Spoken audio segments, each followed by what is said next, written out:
بسم اللہ الرحمن الرحیم صلی اللہ علی النبی الکریم۔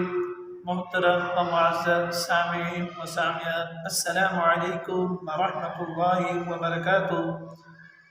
آپ حضرات کو خوش آمدید کہتا ہوں کہ آپ حضرات اس چینل قاری غلام عباس پر تشریف لائے۔ آپ حضرات میرے ساتھ شریک رہیں گے اس ویڈیو کے آخر تک، انشاءاللہ تعالی بہت زیادہ نفع ہوگا۔ آئیے ہم آتے ہیں آج کے لیسن کی طرف۔ آج کے لیسن کا عنوان ہے زبان کے درمیان سے ادا ہونے والے حروف۔ محترم سامعین، آپ حضرات اسکرین پر دیکھ رہے ہیں کہ زبان سے ادا ہونے والے حروف کی تعداد 3 ہے۔ پہلا حرف جا، دوسرا شا، تیسرا حرف ہمارے سامنے یا ہے۔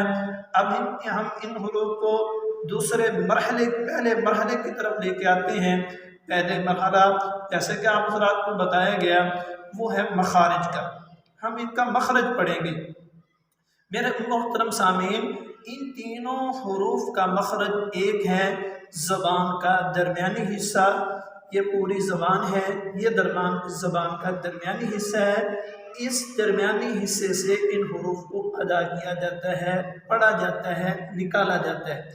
جب یہ زبان کا درمیانی حصہ اوپر والے تالو کے درمیانی حصے سے یعنی اپنے مقابل میں جا کر لگتا ہے، ٹچ کرتا ہے، تو ان حروف کی ادائی ہوتی ہے۔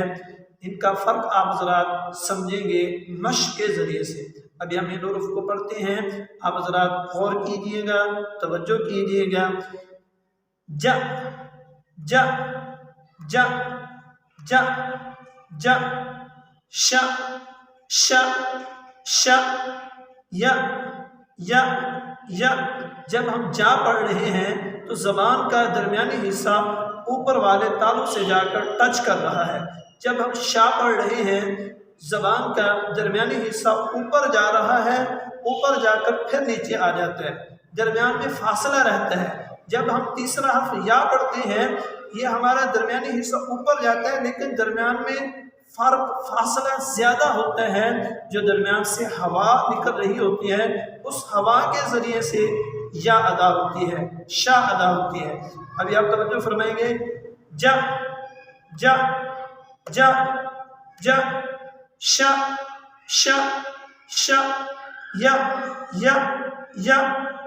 ابھی ہم ان کو دوسرے مرحلے کی طرف لے کے آتے ہیں۔ دوسرا مرحلہ ہے صفات کا، کہ ان تینوں حروف کو ہم نے نارمل پڑھنا ہے، نہ موٹا پڑھنا ہے، نہ ان میں سیٹی کی آواز کو پیدا کرنا ہے، بلکہ ہم نے ان تینوں حرفوں کو نارمل پڑھنا ہے۔ ج ش ی۔ ابھی ہم ان کو تیسرے مرحلے کی طرف لے کے آتے ہیں۔ تیسرا مرحلہ ہے مشق کا، جو اہم ترین ہے۔ آپ حضرات میرے بعد ان حروف کو 3 دفعہ پڑھیں گے۔ ج ج ج ش ش ش ی ی ی۔ امید کرتا ہوں کہ آپ احباب کی ادائی درست ہوئی ہوگی۔ والسلام۔